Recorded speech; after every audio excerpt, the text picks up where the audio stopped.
Hello students, आज अपन लोग consider कर रहे हैं जेनेटिक्स पार्ट 2। फर्स्ट पार्ट आप लोगों ने कल देखा था और कल हमने उसके अंदर कुछ डेफिनेशंस देखी थी, चैप्टर का नाम और इसके फादर मेंडल के बारे में हमने कुछ डिस्कस किया था। आज अपन यहाँ पढ़ेंगे इसके कुछ रूल्स होते हैं जेनेटिक्स के और इन रूल्स के बारे में हम लोग डिस्कस करेंगे। तो इन डिस्कस के अंदर जेनेटिक्स के अंदर 3 रूल्स है मेन, वो हम लोग तीनों रूल्स पढ़ेंगे यहाँ पे। जेनेटिक्स का जो फर्स्ट, सेकंड और थर्ड 3 रूल्स हैं, ये तीनों रूल्स के बारे में हम यहाँ कंसिडर करेंगे। जो फर्स्ट लॉ है उसको बोलते हैं law of dominance. First law है इसका जेनेटिक्स का, उसको बोलते हैं लॉ ऑफ डोमिनेंस।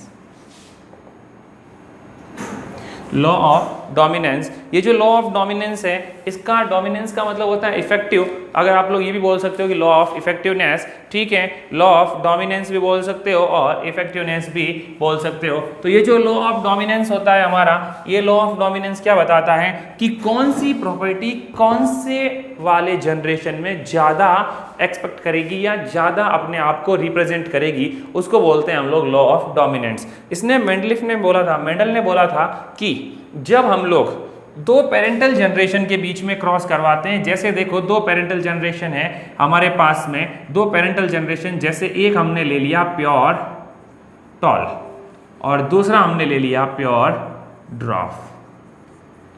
हमारे पास 2 पेरेंटल जनरेशन है, एक प्योर टॉल और एक प्योर ड्रॉफ। तो प्योर टॉल जनरेशन को हम लोग कैपिटल टी से लिखेंगे और प्योर ड्रॉफ को हम लोग स्मॉल टी से लिखेंगे, ठीक है। अब ये मेंडल बोल रहा है कि अगर हम लोग लॉ ऑफ डोमिनेंस की बात करें तो इस लॉ के अकॉर्डिंग जब हम लोग इन दोनों का आपस में क्रॉस करवाएंगे, तो क्रॉस करवाने के बाद में जैसे ही ये आपस में क्रॉस करेगा, तो क्रॉस करते ही इसका जो हाइब्रिडेशन बनेगा, तो एक प्रॉपर्टी इधर से आएगी, दूसरी प्रॉपर्टी इधर से आएगी। तो जैसे ही क्रॉस करोगे तो देखो ये प्योर टॉल था, ये प्योर ड्रॉफ था, इन दोनों को आपस में जैसे ही क्रॉस करवाओगे, क्रॉस करवाते ही ये क्या बन देगा, हाइब्रिड टॉल, ठीक है। नेक्स्ट, इस फर्स्ट वाले का अगर क्रॉस सेकंड वाले के साथ होगा, तो यहां से देखो कैपिटल टी नीचे आएगा, यहां से स्मॉल टी नीचे आएगा, ये फिर से क्या बन गया, हाइब्रिड टॉल। अगर यहां से ये कैरेक्टर आगे आएगा, यहां से ये आएगा, तो क्या फिर से क्या बन जाएगा, हाइब्रिड टॉल। और इधर से ये कैरेक्टर आगे आएगा, तो फिर से क्या बन जाएगा, हाइब्रिड टॉल बन जाएगा। समझ में आया? ये था प्योर टॉल, प्योर ड्रॉफ और ये हो गया यहाँ पे हाइब्रिड। ये हाइब्रिड तो होगा, लेकिन होगा कैसा, टॉल, यानी ये बोना नहीं होगा, ड्रॉफ नहीं होगा, लंबा तो होगा लेकिन प्योर नहीं होगा, यानी हाइब्रिड होगा, यानी मिक्सचर होगा, ठीक है। तो ये ध्यान रखना, ये फर्स्ट लॉ था। इसके अंदर जीनोटाइप और फिनोटाइप ध्यान रखने हैं। मैंने आपको कल वाले में बताया था कि जीनोटाइप क्या होता है और फिनोटाइप क्या होता है, ठीक है। तो ये जो जीनोटाइप और फिनोटाइप रेशियो है, इसके अंदर क्या होता है, जीनोटाइप का मैंने क्या बोला था, इंटरनल स्ट्रक्चर, जीन का स्ट्रक्चर कैसा है, और फिनोटाइप में क्या बोला था, बाहर से स्ट्रक्चर कैसा दिख रहा है। अब देखो, सबसे पहले बाहर से देखो इन सबको कैसे दिख रहे हैं। आप लोगों को देखते ही सारे के सारे क्या दिख रहे हैं, हाइब्रिड टॉल, यानी कि इसका जीनोटाइप भी 100% है और इसका फिनोटाइप भी क्या है, 100%, यानी जितने भी बनेंगे सारे के सारे हाइब्रिड टॉल ही बनेंगे, ड्रॉफ नहीं बनेंगे। Is that clear? सिंपल सा याद रखना है, कितना इजी प्रोसीजर है कि हमारे पास फर्स्ट लॉ है, लॉ ऑफ डोमिनेंस। किसका है, जेनेटिक्स का। किसने दिया, ग्रेगर जॉन मेंडल ने। क्या बोलता है लॉ ऑफ डोमिनेंस, कि जब एक प्योर और एक ड्रॉफ के बीच में हाइब्रिडेशन करवाया जाता है, तो हाइब्रिडेशन करने के बाद में जो हमें F1 जनरेशन मिलेगी, ये तो थी पेरेंटल जनरेशन, और जो F1 जनरेशन मिलेगी, ये F1 जनरेशन कैसी होगी, इसका जीनोटाइप और फिनोटाइप ये होगा और इसके अंदर हाइब्रिड टॉलनेस की प्रॉपर्टी प्रेजेंट होगी। ये था हमारा first law, law of dominance. तो याद रखना आप लोगों को, लॉ ऑफ डोमिनेंस, ये हमारा लॉ ऑफ डोमिनेंस है, ठीक है। दूसरा हम लोग कंसिडर करेंगे लॉ ऑफ सिग्रेशन। सेकेंड लॉ है हमारा लॉ ऑफ सिग्रेशन। 3 लॉ पढ़ेंगे, जिसमें फर्स्ट लॉ हो गया law of dominance, second law हो गया लॉ ऑफ सिग्रेशन या pure gametes. Law of pure gametes भी बोल सकते हो आप इसको, ठीक है। Law of pure gametes, law of inheritance, कुछ भी बोल सकते हो, दोनों नाम है इसके। प्योर गैमेट्स का मतलब इसमें प्योरिटी कितनी है। अब देखो, पहला नियम क्या बोलता था कि एक प्योर और एक ड्रॉफ के बीच में हाइब्रिडेशन करवाने से जो फर्स्ट पीरियड मिलेगा हमको, F1 जनरेशन मिलेगी, वो क्या रहेगी, हाइब्रिड टॉल रहेगी। अब हम यहाँ पढ़ेंगे कि जब हम लोग क्रॉस करवाते हैं किसका, पेरेंटल जनरेशन का, तो पेरेंटल जनरेशन का जब क्रॉस करवाएंगे तो पेरेंटल जनरेशन क्या होती है, ये हो गया हमारे पास प्योर टॉल, और दूसरा हमारे पास हो गया प्योर ड्वार्फ। इन दोनों का जब क्रॉस करवाओगे तो अपन लोगों को F1 जनरेशन क्या मिली, हाइब्रिड टॉल। ठीक है, ये मिल गई हमको हाइब्रिड टॉल और ये क्या थी, F1 जनरेशन। ठीक है, अब लॉ ऑफ जेमेट्स, प्योर जेमेट्स बोलता है कि जब हम लोग इस F1 जनरेशन का आगे F1 जनरेशन का क्रॉस किसके साथ, F1 जनरेशन के खुद के साथ ही वापस करवा दें, F1 जनरेशन के साथ ही जब करवा दें तो जो हमें नेक्स्ट प्रॉपर्टी मिलेगी वो एकदम प्योर होगी वापस। वो नेक्स्ट प्रॉपर्टी क्या मिल जाएगी हम लोगों को, प्योर। कैसे, तो देखो F1 जनरेशन अभी क्या है हमारे पास में, F1 जनरेशन है capital T small t, capital T small t, यानी दोनों का नाम क्या है, हाइब्रिड टॉल। अलग से लिखना आपको, जब नोट्स मिलेंगे तो उसमें अलग से लिखा हुआ रहेगा, मैं यहाँ से डायरेक्ट काम में ले रहा हूँ। ठीक है, ये हाइब्रिड टॉल है, ये हाइब्रिड टॉल है। ठीक है, F1 जनरेशन हो गया। अब वापस इसका क्रॉस करवा दो एक दूसरे के साथ। अब जैसे ही इसका क्रॉस करवाओगे तो देखो क्या हुआ, इधर से एक आएगा, इधर से एक आएगा, ये बन गया कैपिटल T।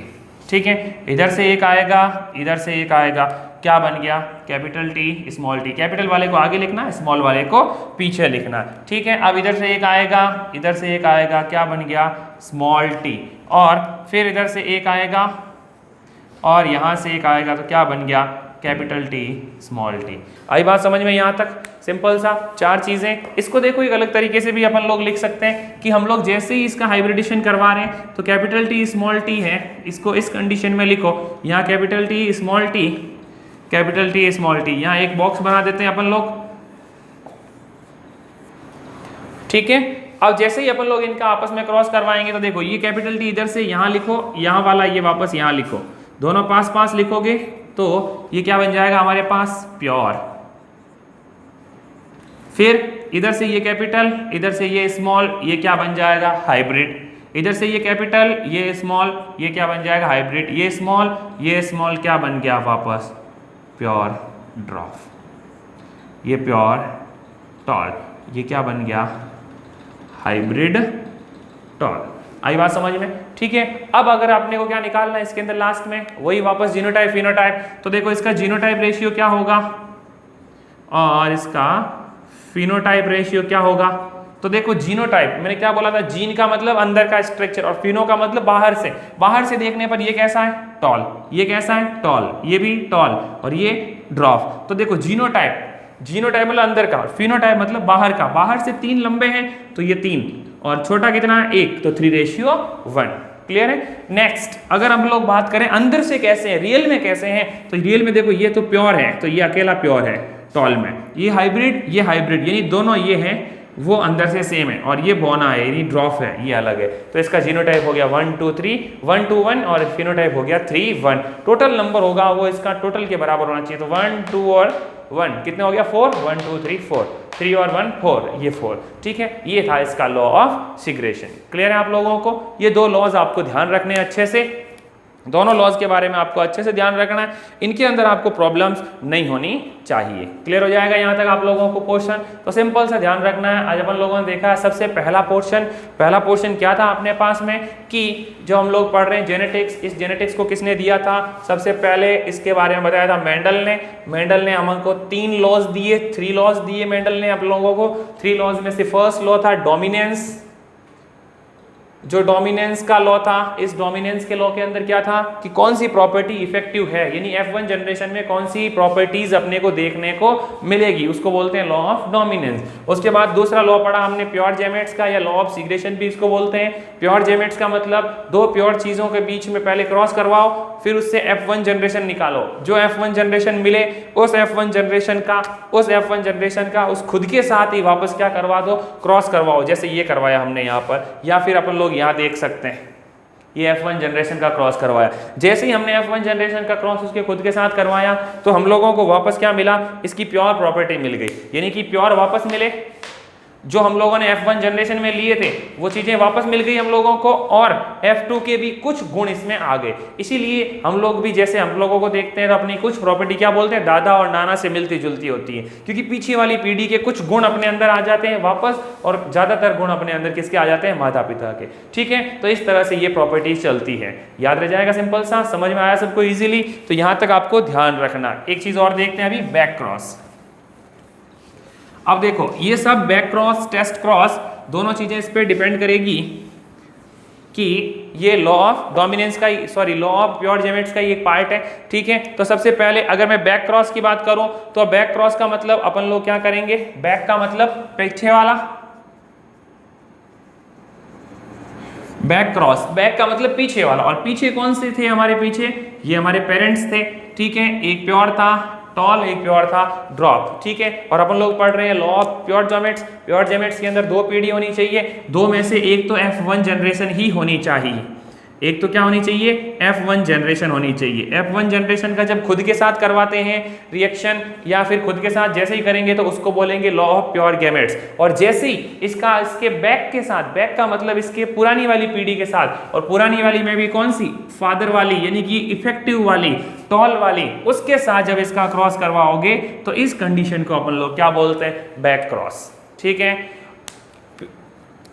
याद रखना है बैक क्रॉस की डेफिनेशन को, सिंपल सी, बैक क्रॉस का मीनिंग होता है जब F1 जनरेशन का क्रॉस उसके पेरेंटल जनरेशन में से इफेक्टिव प्रॉपर्टी के साथ में करवाया जाता है, उस कंडीशन को क्या बोलते हैं, बैक क्रॉस बोलते हैं। Is that clear? ठीक है, अब देखो बैक क्रॉस के अंदर इन दोनों का क्रॉस करवाना है। क्रॉस करवाने के दो तरीके, एक तो आप चाहो तो ऐसा सीधा मिला दो इसको, capital T capital T, first वाले को सेकेंड वाले से, capital T capital T, second वाले को फर्स्ट वाले से, capital T small T, second वाले को सेकेंड वाले से। ठीक है, तो अब इसका फिर फिनोटाइप निकालो और इसका जीनोटाइप निकालो। इसका फिनोटाइप, फिनोटाइप का मतलब क्या बताया था, बाहर का स्ट्रक्चर, बाहर से देखने पे कैसा दिख रहा है, ये भी टॉल है, प्योर, ये क्या है, हाइब्रिड है, लेकिन है कैसा, टॉल। तो देखो ये भी टॉल, ये भी टॉल, ये भी टॉल, ये भी टॉल, यानी फिनोटाइप दिखने में सारे कैसे हैं, टॉल। तो इसका फिनोटाइप तो क्या है, 100%। जीनोटाइप क्या है, तो देखो ये प्योर है, ये प्योर है, ये दोनों एक जैसे हैं तो 2 रेशियो, ये दोनों कितने एक जैसे तो 2:2, क्रॉस करोगे तो 1:1, यानी कि अपनी भाषा में इसको मैं लिख सकता हूँ 50%। Is that clear? ठीक है, ये था हमारा बैक क्रॉस। समझ में आया यहाँ तक सबको? तो ये बैक क्रॉस आप लोगों को ध्यान रखना है। बैक क्रॉस के अंदर क्या किया जाता है, इसके पेरेंटल जनरेशन के साथ में इसका क्रॉस करवाया जाता है। पेरेंटल जनरेशन में कौन सा होना चाहिए, पेरेंटल जनरेशन में भी कौन सा, जो इसका इफेक्टिव प्रॉपर्टी है वो वाला क्रॉस इसमें होना चाहिए। Is that clear? तो आज की क्लास में आपने जो भी पढ़ा सिंपल सा याद रह जाएगा आप लोगों को। सबसे पहले हमने क्या देखा आज की क्लास के अंदर कि मेंडल का फर्स्ट लॉ क्या है, लॉ ऑफ डोमिनेंस, उसके बारे में हमने डिस्कस किया। दूसरा लॉ ऑफ सिग्रेशन, सिग्रेशन के अंदर हमने क्या किया, F1 जनरेशन का ही क्रॉस करवा दिया। और थर्ड के अंदर हमने देखा कि F1 जनरेशन का क्रॉस जब हम लोग उसके पेरेंटल में से इफेक्टिव के साथ करवाते हैं तो ये हमारे पास रिजल्ट प्राप्त होता है। चलो ठीक है, थैंक यू वेरी मच।